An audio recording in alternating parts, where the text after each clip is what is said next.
You're tuned in to Just One Hot Mom with host Nanika Ansari. Get ready. She's about to bring you that fire, that flavor, that heat, all that passion and more from around the world and in your neighborhood. Stay tuned. Hey, hot peeps, it's your girl Nanika Ansari of Just One Hot Mom, and it's a beautiful day in the neighborhood, and I am truly excited this evening. In case you remember, a few weeks ago, I had Roy Allen Bumpers on the show, and we talked about his journey in finding his father. And so if you want to hear that one again, go on over to iTunes, because guess what, hot peeps? This girl is up on iTunes now. All of our past shows will be re-aired on Elevations Radio, but they'll also be available on iTunes under the podcast Just One Hot Mom. We have Dad in the studio, though, today. Can you say hi, Dad? Hi, Dad.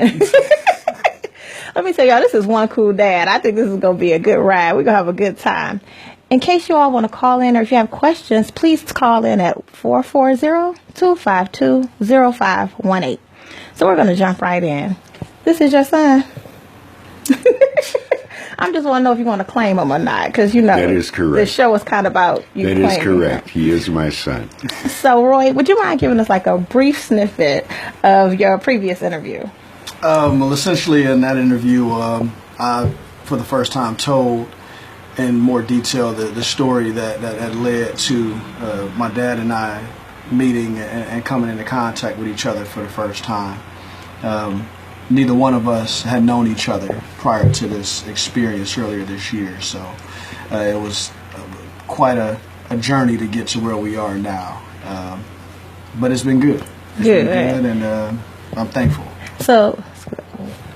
So before Roy he's been really like down about it now, because when we first initially saw an interview, he was like, I called him twice. I called him once, then I called him again, and then I called him again. And so when you were not here and I was just talking to Dad, we both agreed it was kind of harassment. He didn't say that. He didn't say that. But I wanted to get Dad's perspective tonight, because here we are, Dad, 30 years later, and this grown man comes to your door and says that he's your son. Can you give us your initial thoughts? Honest. Well, first of all, I'd like you to stop Mr. calling Green. me Dad, okay? No, you can call me Rick. Rick? Okay, yeah, Rick. Okay. Initially, I was not very responsive. That's probably putting it mildly. But through the course of the time that the contact was made, I felt somehow that this must be a scam. Mm-hmm. You know, I'm 63 years old, and I've built a life and family that's pretty enriching for me. And so when all of a sudden this pops up out of nowhere and, hey, Dad, okay, I'm not too sure if I should be so responsive right off the bat, so naturally I gave him a hard time. Okay, but and doing so, though, because I would assume that, you know, not that this has happened to you before, but when you're thinking about it, like, you hear about this all the time, people dragging people on talk shows, interrupting their lives and embarrassing them, all just so that they can become popular. So this man comes and he says, hey, I think you're my father, and at first you're unresponsive. What changed your mind?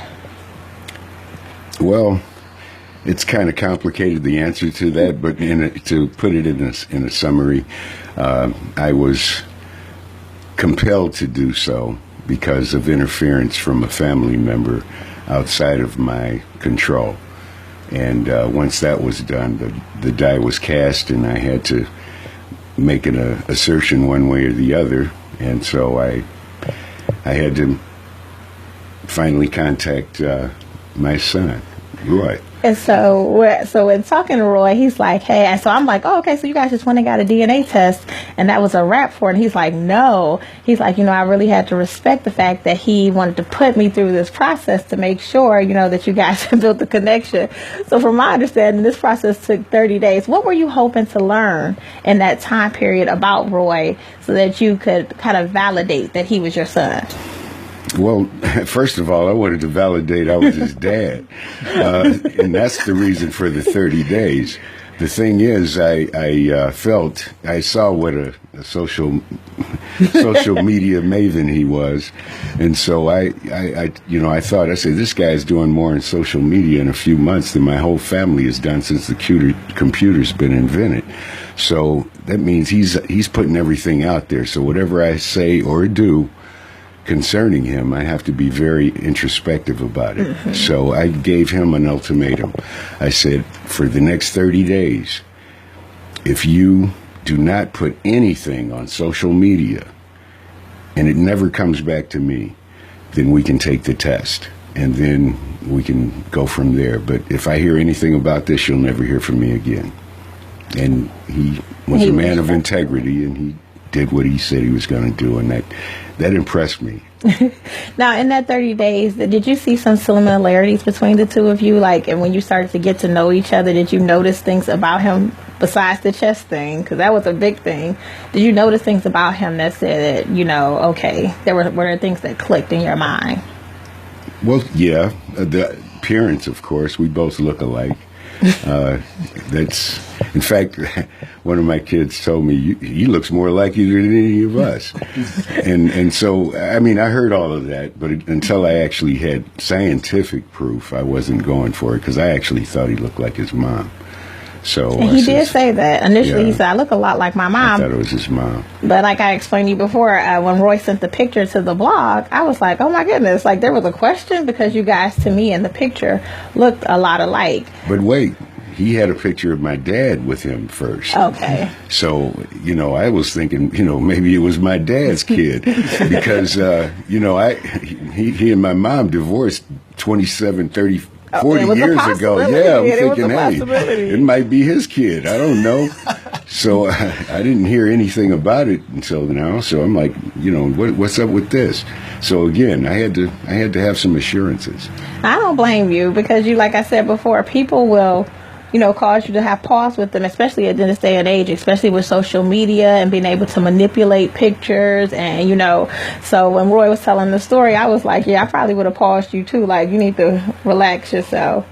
So I was just talking to Rick here, because I got your side of the story already. No, Rick, how did this affect your family initially? Because I imagine that going through life, you guys have a great life, you're smooth sailing, and then all of a sudden there's another family member, a potential family member that appears. How did that affect you guys? Well, first of all, I have to say it was a pretty emotional time, because in 2014 I lost my youngest son, Matthew. My condolences. He was the only child between my wife and I, Linda. We both had kids from previous relationships, but he was our only child, and he passed away. And we were, as a family, we're trying to get around that. And, everybody has their own way of handling grievances. And for me, it was writing a book, which... shameless plug. No, go ahead, drop the book. It's about to come out soon. But anyhow, I'm just saying. Now I got to read it. Well, all I'm saying is I just wanted to let him know that there's a reason beyond him that I was being so reticent about talking with him, because I just wanted to make sure that the family was aware. So I have to say, when I first heard the initial contact from him, I sent my kids out on him.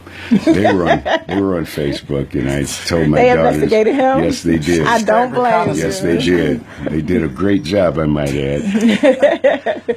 And so I finally decided, well, maybe he's for real. But I said, keep looking, because for these 30 days, if anything comes up, I'm through with this.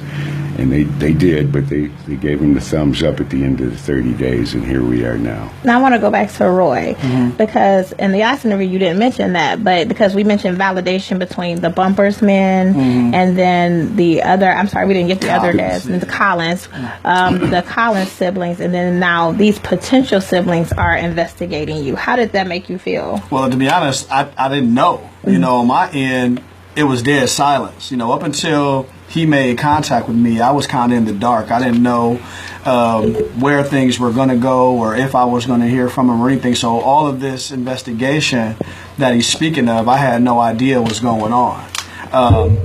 I didn't meet any of my siblings until after it was confirmed that we were blood relatives. But did you have a concern, because you have to see, like, if like you investigated him, I'm sure you knew that potentially he had the potential to investigate you. Was there anything that was out there that you thought might be a concern for him? Not really. I mean, my Facebook profile has been public for a while, and I mean, I guess at the time though, I didn't really consider other family members being affected by this. I think if I had put more thought into that, I might have approached things a little bit differently. But at that time, when I first started this, I was telling my story, and I didn't have any other people that I knew of to be affected or what have you. And, you know, originally when I started this, I thought I was talking about a dead father. So therefore, there was never a concern about whom else might get blowback from this. So since then, though, how has this affected your family? Because we still have to consider the bumpers. We can just take the Collins off the table because it was clear that, you know, once it was validated that you were not a sibling, they were like, okay, fine. Yeah. But what about the Bumpers family? Oh, I mean, on that end, again, as far as the relationship goes, I mean, my closest tie to them is my last name. Okay. Again, we did have a moment. We do have. I am accepted in the family, but as far as just day-to-day conversation interaction, there's not a lot of that. So therefore, when I think Bumpers initially, it's me, my mom, and my brother Alex. Okay. So therefore, in that regard, they were happy for me, but at the same time, there was still a little bit of discomfort because of how this came out and just the whole dynamic changed. So now we can cover the elephant in the room, because there is a party missing here, and missing on purpose, because the last time during the interview I told Roy I was happy that I saw men in your life show up for you, where we had taken the element of the mom out of the picture, because honestly we needed men to show up and to validate you, and so we were really happy about that. But now let's address mom. How has your relationship with your mom been since this discovery? Well, current day is fine now.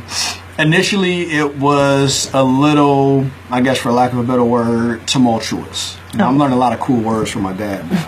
But yeah, basically, it was challenging at first. You know, naturally for me, it was a little hard to hear this new information for the first time in my life, and you know, I was 33 years old hearing this stuff. So to hear that was a little bit of a challenge, and it brought some resentment. It made me think about things like, well, how did this affect my upbringing? You know, all this time I thought that there was never an opportunity for me to grow up with a dad. You know, so that was my other question. So like the a lot of these what ifs came about. Like, well, what if this? And you know, maybe if you told me this, I could have connected with him sooner, and things like that. But at the same time, I had to go back and remember that my life wasn't that bad growing up in a single parent household. I mean, I don't feel like I really missed out on too much. I mean, emotionally, I still feel like I was taken care of and whatnot. So,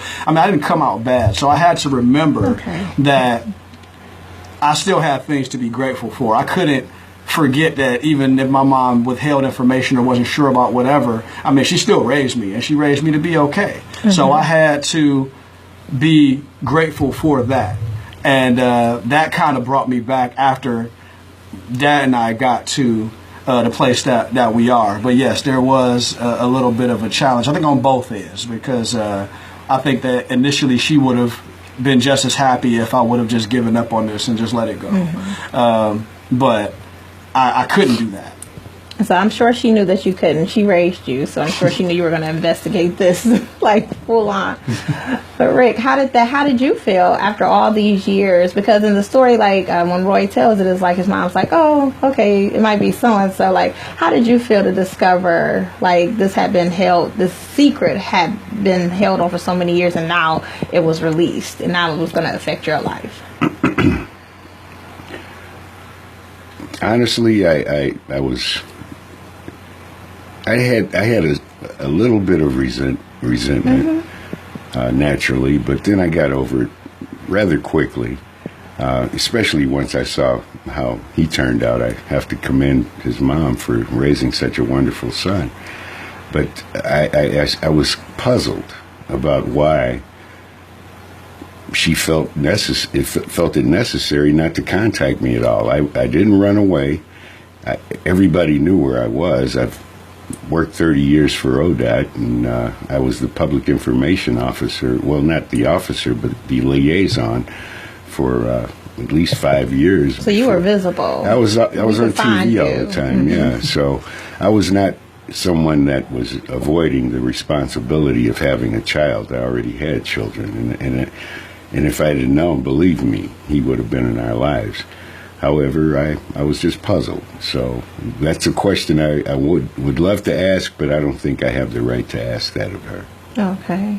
And I mean, I kind of get that, but as being a mom myself, like after I heard Roy's side of the story, it kind of took me to like a personal place of like, you know, I'm a single parent and I'm raising a young man. And so sometimes I wonder, you know, like, am I doing it the right way? Like, you know, how do you position yourself in a way where, you know, you make sure that they're getting that male figure that they need, especially if they have a known father and if you know the father? How do you handle that situation? So I was really curious to get your perspective on, like, if you were resentful and how you dealt with those emotions. Well, for me, it was more, I'm interested in this grown man now, you know, who I wasn't around as a child as he was growing up. So I have to deal with him as a man, respect his manhood, of course, but at the same time, I have to recognize the reasoning behind, his mom's reasons for why she did what she did. I cannot condemn that at all. I understand. I have 3 sisters myself, and I understand how things can be tough sometimes. And with the awakening of America right now, with the sexual assaults and things going on with the famous people, left and right. I can respect everything that she had to do to raise a remarkable son, our remarkable son. But I just felt that maybe if she had given me an opportunity, we could all been here, sitting here together. I just want to remind you guys, if you have questions, call into 440-252-0518. Now, Roy, here it is. You guys have connected over these 30 days. You're playing chess. This part right here totally freaked me out when Roy said, because I was like, chess isn't something that everybody just goes around playing. When you found out he played chess, Rick, how did you feel? Like, this is his business. And you're a chess player. So are you thinking that maybe he was faking about the chess thing, or did you have to test him a couple times with the chess game? Well, no, I had heard, you know, again, I'd done my research, and I found some things out. So I understood that he was very, very avid with his chess play. However, I did know that the first time we did actually encounter each other, I'd have to beat him. So did you beat him? Yes. I was so bad. Was it a real beat down, or was it just like a slightly spank? It was a good game. It was a close game. Did you let him win? I mean, well, no, I didn't know. I didn't know his abilities. He didn't know mine. But we knew we had a connection through chess, because that's had to be genetic. I mean, how could he be doing this? And I didn't even know him. And the next thing I know, this guy's making money playing chess. So I'm like, okay, let's see how good he is. And we played. But since then, I have to say, he's beaten me sometimes. A couple times. Did you let him win, or did he win? I never let anybody win. I never let anybody win. Not even the grandkids? No. No mercy. I see this now. He seems to have the same competitive spirit. Because I was like, I wanted to learn how to play chess, and he seemed like it was going to be no hold bars. He was not going to hold back on me. You can't learn unless you lose. Yeah, I see it. So, Rick, I keep wanting to call you Mr. Green. Rick, if there was another young man out there right now, because there's somebody listening in, I'm sure let's go to the mom first. There's a mom listening in who may have this same secret she's been holding on to. What advice would you give to her about if, you know, like, either, will we tell her to release this secret? I don't feel qualified to answer that question.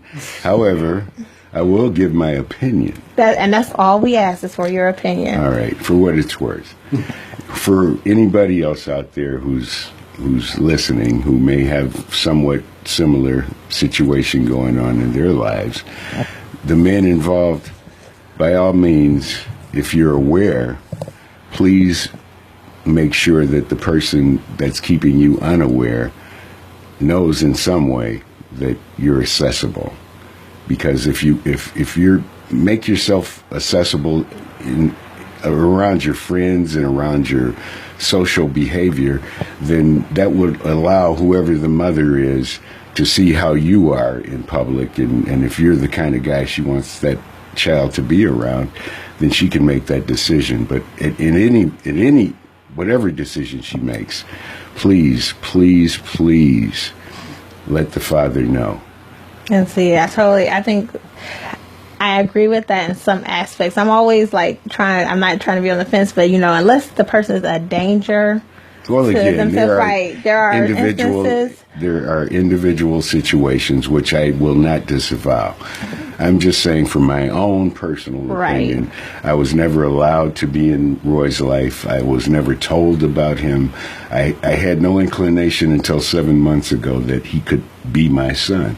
So if you can imagine how that is after 34 years now, if you only have a year of this happening, that's too much. So all I'm saying is, as quickly as possible, if it's feasible, and that's the key, please let him know. Okay, and so Roy, what advice are you giving to the young man that may be in search of his father? Like, there's some young man who's listening right now who is like, you know what, I want to find out who my dad is. What advice would you give them? Because before, we both agreed, I think three of us agreed, like you kind of were enthusiastic about it. You went for the gusto. What are you telling this kid, though, that might be just starting their search? Oh, well, I think the biggest thing that I learned in this process is, one, they're going to be enthusiastic. They're going to probably want to, if they decide that they want to go and find this person, their father, then they're going to have the excitement about it and the drive. But I would encourage that young man to not only consider the outcome that they're looking for, but also consider the others that will be affected. It's not a might, it's a will. There are others that will be affected, and it won't necessarily just be the person alleged to be the father. And that's something that I only learned through the experience. With that in mind, the next piece of advice I would give is to tread lightly in the search process. Nowadays with social media and whatnot, people aren't very hard to find. So with that in mind, it probably wouldn't be very difficult for a person to find the individual, especially if they have some information to go off of. All I had was a name, and I was able to get everything I needed.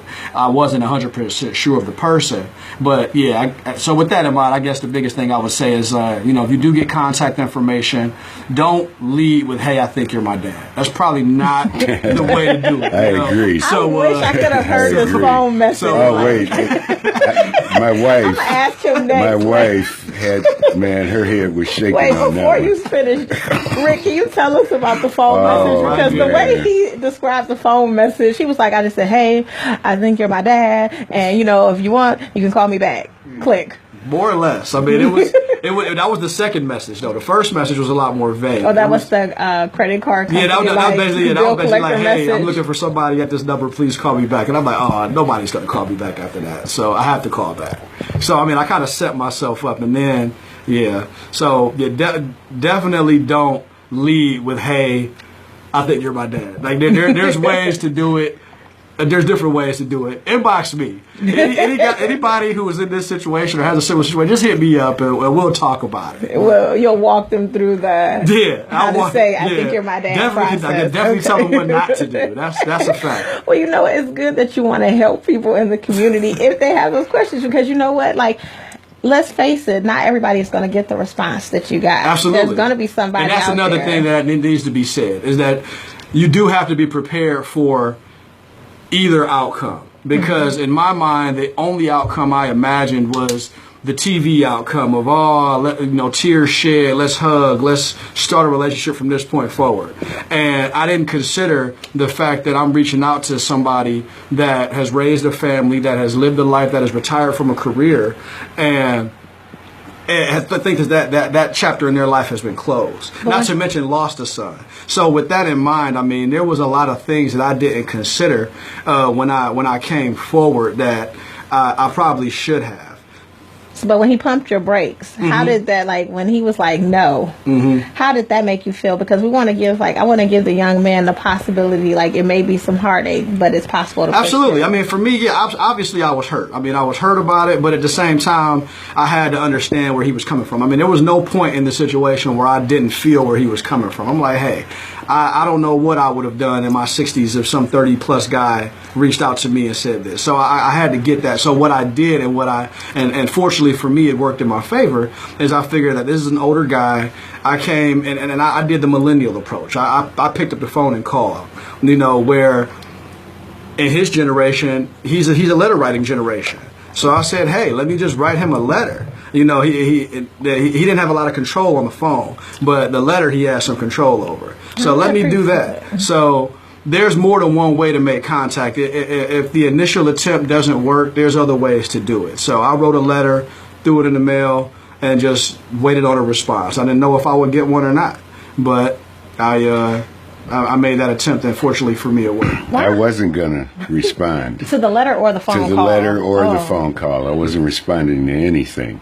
I knew at 34 years old, no one could compel me to take a DNA test. I knew that window of opportunity had long been shut. So I'm thinking, well, what is the ulterior motive here? Of course, maybe, I'm paranoid, but the old wise man once said, you may be paranoid, but you may not be wrong. So I have to consider all things when you have a lot to lose. And what is his motive? So I had to do some work to find out what he was about in order to be comfortable enough to continue with this relationship. And once I knew that he was willing to go off the grid for 30 days. That was great. Was it hard? Wait, because I don't even think we're friends on Facebook, but I checked your profile. You do more than I do. So was it hard? Well, here, let me talk about that really quick, because I think there's some things that need to be cleared up in that regard. Okay. Yes, it's very true that in general, my personality on social media is fairly public, but that's with purpose. I don't just put things out there just so that people give me likes or comments or things like that. And my objective, whenever I share anything of a personal nature, it's in most cases because I feel like there is a situation that somebody else can learn something from. I feel like culturally, a lot of times we have in our culture this culture of keeping secrets and keeping things in house and things like that. And I get it. I mean, one thing I will say is that in this experience, I did learn a lot about discretion and the values of it that I didn't have before. So there's definitely value in the practice. However, I do feel like in some regards we hurt ourselves with that. And in this situation, I felt like this was an example of me basically reaping the consequences of a decision I had nothing to do with, of a choice that I had no involvement in, but I'm the one that's feeling the brunt of that, and as just my dad said, and even I agree, we both understand where my mom was coming from, but that doesn't change the outcome as far as how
to be trying to play some games.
Hi, peeps, welcome back. I hope you enjoyed that music there. That first song was Be Happy by Gwendolyn Collins, and the second song was Gangsta Love by Elliot Love. I like that second song, that Gangsta Love. I'm going to have to play that in the car. You guys should know that Elevation Radio streams 24/7, so please go ahead and tune in. And so we're back with Roy Allen Bumpers and Rick. We're just going to call him Rick because he's super cool dad. Rick. And we're listening to their story as Roy previously told us about his journey and going to find his father, and today we're getting Rick's perspective as being the dad that he found.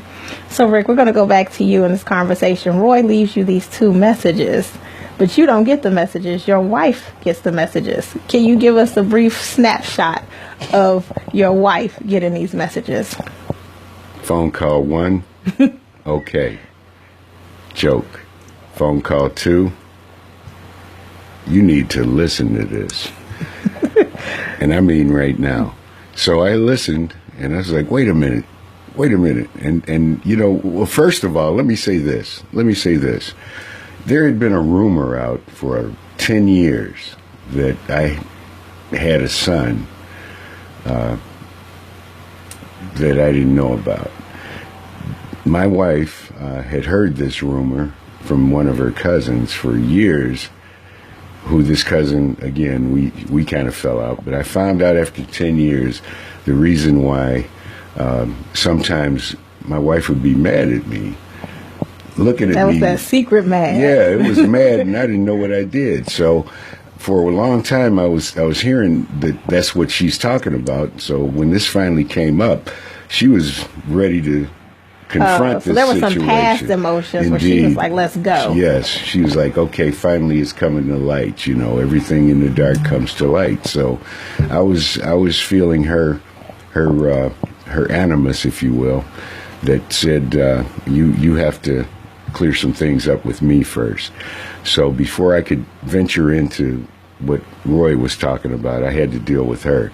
So when I finally did talk to him, because he called again after the voicemails, and I actually answered the phone, and that's when I gave him all the vitriol. Yes, I did. Because you had gotten the business. I hadn't gotten it all. I was about to, but I'd gotten quite a bit of it. So up until that point, and she was on the phone, by the way, when I was blessing you out. Mm-hmm. I was admonishing you, and she felt comfortable with how I handled it. So I felt, yeah, this is the way to do it. So yeah, I'm cool with. Well, Mrs. Green, we appreciate you too, because this could not have been an easy story to tell. So I want to let her know we appreciate her as well. So shout out to Mrs. Green. Copy that. For having to deal with that story. Your 2 calls. I told you it was harassing them. No, but before in the first segment, you mentioned that you had a book coming out, and so the book is not out yet, and so but we want to make sure that we drop it because I want you guys to go out and support Rick because he's got an awesome story to tell. Can you just give us a snippet about the book if you don't mind? Well, the book is called Feeling a Feeling, which happens to be the name of a song that my son wrote, who the book is about, who passed away in 2014. Okay, so you guys, whenever this book drops, it will be up on the website. It's scheduled to be out around Thanksgiving. Okay, so I will get it as soon as I get the information from Rick. It will be posted to the website, and we'll connect it to your page so that people will be able to go ahead on and purchase this book, and we'll find out the rest of this story. So, because I'm interested to know, because Roy never met him. Okay, but so we'll get to know him through you. Yeah. Well, you'll get to learn Matt through the book. I'm excited. And so let me tell you, Rick is an artist. Like, I've seen a picture that he's drawn. Now he's an author. I don't know. I'm thinking we might have to bring him on the team because he's an artist and he gets other artists. So you guys play chess together. You're building this connection. How did you end up working for the same company? Because in case you guys didn't know, Rick now works with Roy at Roy's company. Can you tell us how that happened? I work for a nonprofit organization called Progress with Chess. It's actually an organization started by a chess master locally in Cleveland. And we essentially teach chess in schools across Northeast Ohio. We have about 55 schools that we provide chess instruction programs in. And naturally, by me knowing my dad plays chess, knowing my dad is retired, I thought it just made sense to let him know that there was an opportunity for him to come on board with us as a chess instructor. We're always looking for instructors, and the position is perfect for retirees. It's a part-time thing. I mean, we're not really providing full-time income, but for retirees or college students that have flexible hours, it's a nice little opportunity. So I thought that my dad might be interested in something like that, and sure enough, he was. So just recently, we picked up a program at a local Cleveland school, and my dad, I thought he would be a great fit for the school. So he teaches that program, and I actually taught the first lesson so that he could observe and see how lessons are taught, and then ever since he's been taking the lead on that. So I mean, it's been great, and that's something that was a byproduct that I didn't even anticipate coming from this relationship. That's amazing. Like it's a trickle down effect. Indeed. So Rick, I have 2 questions for you. One, how is it to come out of retirement? Because my dad is retired, and he needs something to do. So I'm trying to figure out. Hey, Dad. But I'm trying to figure out how was it like, because you're retired, you seem like you're chill mode and stuff. So how is it to come out of retirement and to do something that you love? Well, first of all, retirement is a state of mind. I've retired after 30 years of working with the Ohio Department of Transportation. But since then, 10 years I've been off now. In September, it's been 10 years I've retired from there. But I've finally been able to do jobs that I finally felt I'd like to try out. So I was a cameraman for the horse races at Thistledown for most of the years I've been retired. And in the meantime, I like to drive, take trips. So I rode the transports to take elderly people to hospital visits and things. You know, the jobs I get are part-time, of course, but they're jobs that I make my own hours, and I do it if I feel like it. So you're not really the boss, you know that, right? Yeah, No, no, absolutely not. Well, I can quit when I want to. Yeah. I can quit any time. My dad tells me that, like, you're not really the boss. I do what I want to do. Yeah. It's so different with him. I mean, you know, we have about 25 instructors that we work with at the various places, but whenever I call him, it's real humble. Well, I just think that that's super dope that, you know, it's something that you guys on opposite sides of the track come together and then you can still unite, be father and son, but then still unite through this chess thing. Because I know, like, my dad tried to teach us chess and it was not a good thing. So he may be contacting you guys after this. We'll drop that information on the website as well. Roy, also in the first segment, you mentioned about a stigma, and it's mainly amongst African American families. So I wanted to get you guys' opinion on this, about how we keep secrets from each other and how it can sometimes be damaging to a family. I like to say, what is your opinion about, Rick, we'll go with you first because I want to call you old school, but I know like that there was a reason and a time, at some point in time, there was a reason for keeping these secrets. What do you think? Why do you think African American families keep these secrets, and then when they come out, it's like almost they're shocked that people actually find them out? What do you think the reason is behind keeping these type of family secrets away from the younger generation? Well, I don't know. Again, it's just your opinion. Well, again, yeah, it's just my opinion. I can only speak for myself. Mm-hmm. However, in my family, they weren't very close. My parents divorced when I was a senior in high school, and before that, it wasn't a very good situation years before that. So when the whole family unit blew up, my siblings and my parents, everybody went their separate ways at a very young age. And I got married the first time at like 18 and started having a family because I figured if I had to take care of a family, it wouldn't be the one I just left. I was going to make my own. So maybe that wasn't the best decision at a young age, but in the early 70s, that's what you did. But when you did that, when I did it with the intention to keep my family, so that when it got to a certain point, I knew when I got to be older, I would want to be able to enjoy my kids, my grandkids, and make sure that all of them knew their cousins and nephews and whatever. So if I had to be a catalyst for that, I'd do it. So I have family gatherings at my home, and everybody would come over, and it'd be a great time.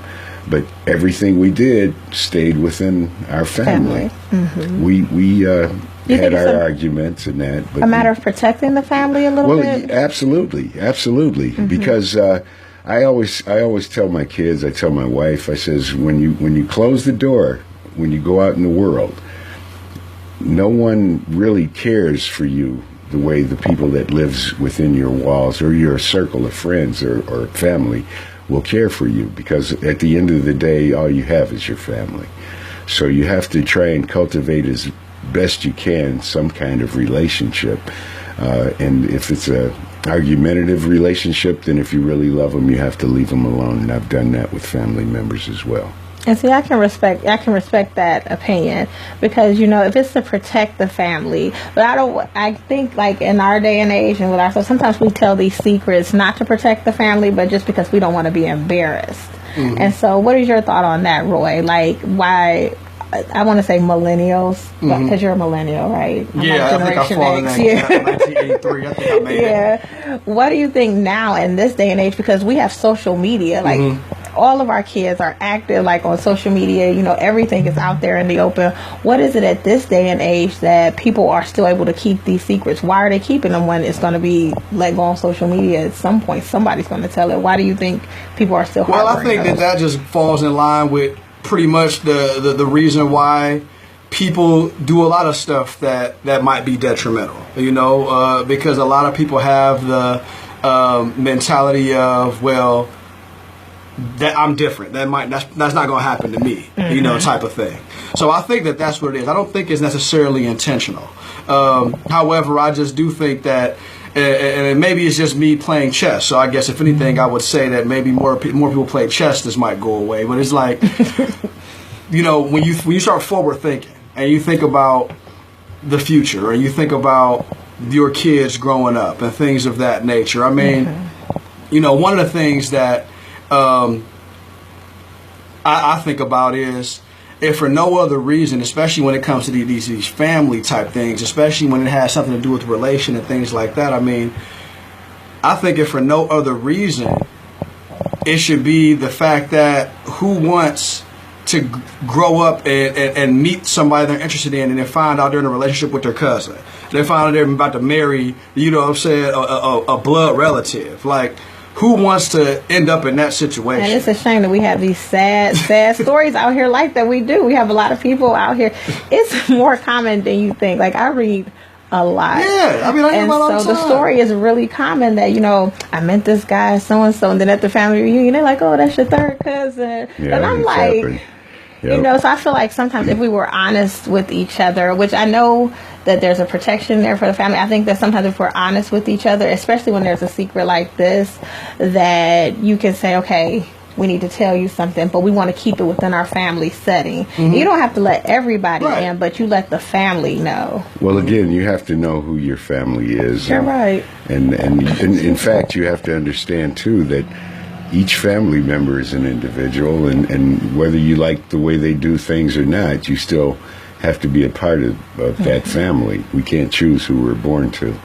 And the only problem with the millennials, I have to say, is that they tend to want to be liked, if you will. See, he did the thumbs up, y'all, and you are right. I think they want to be liked, and they don't care if they're friends or not. They just want you to like them.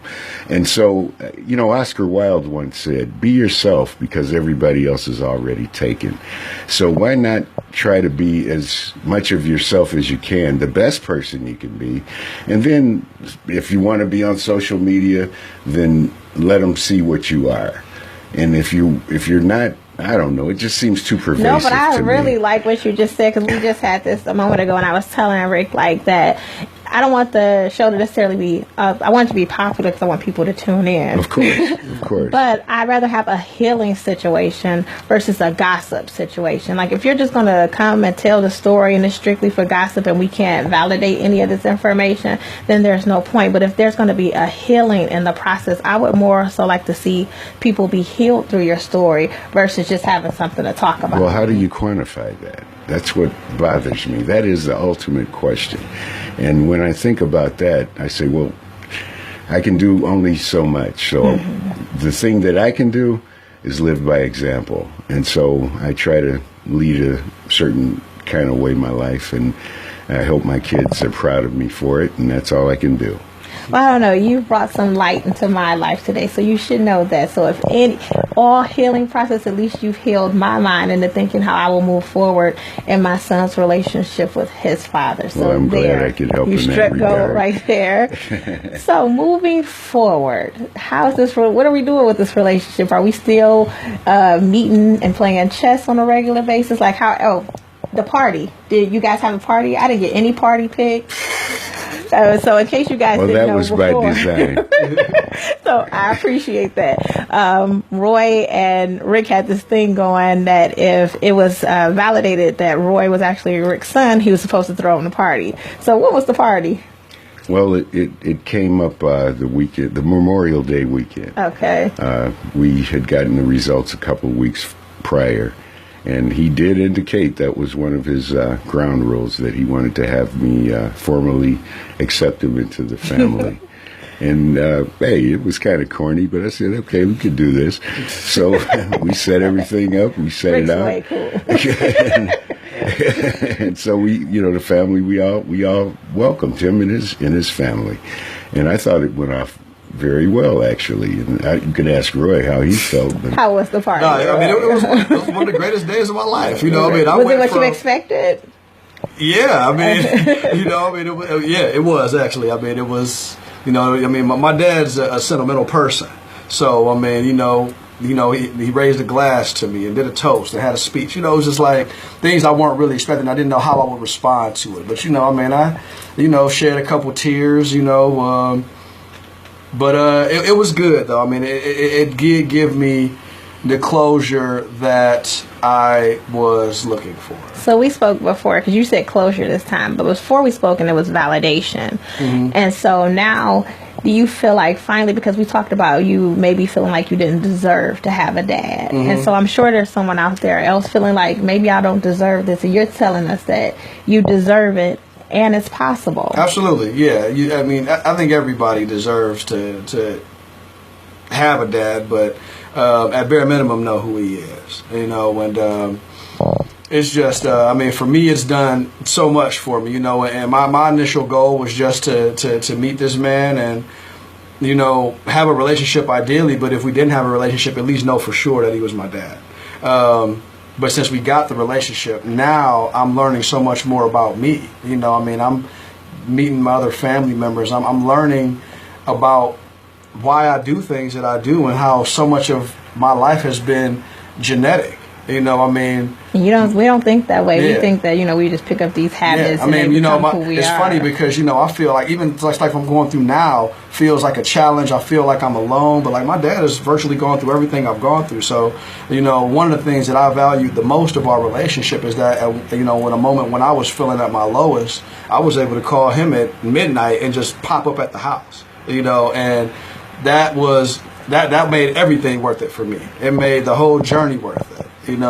So for me, that's the value. But just to answer your question, from this point forward, at this point, there's no more reason to talk about what led to this. Now it's just a matter of, this is my dad, how and you can grow. We about to just hang out like a father and son would. So we all have a good time. Well, Rick and Roy, I want to thank you guys for coming on and telling the rest of your story. And I am going to watch from afar, because I'm not going to be involved in Rick's personal life. I want to watch from afar as you guys continue to grow in your relationship. Hot Peeps, I want to leave you with this challenge. I want us as a community to think about the healing conversations we need to have within our family. Somewhere out there, there's a family who is going through the same process, or you have another secret that needs to be told. We see it all in the news too often lately about these sexual allegations coming forward. We just see a lot going on in our world and where these secrets are kept. I want you guys to focus in on this week about having a healing conversation in your own family. How can you yourself help to start the healing process there? Also, I want to mention to you guys that we will be doing the Hot Mommy Connect. That will be a networking event for all the moms in the community. If you're an entrepreneur, if you're a homeschooling mom, whatever type of mom you are, bring your business card, bring your resume. I promise that there's going to be a mom there that you can connect with that will help you grow yourself. And that's going to be November 30th at the Beechwood Library from 4 to 7:30. Once again, thank you, Roy and Rick, for coming on. You'll be able to tune in again and hear this replay on elevationsradio.com, or you can go over to justonehotmom.com, and don't forget, we're on iTunes as well. You guys have been tuned in and you've been elevated. Talk to you soon.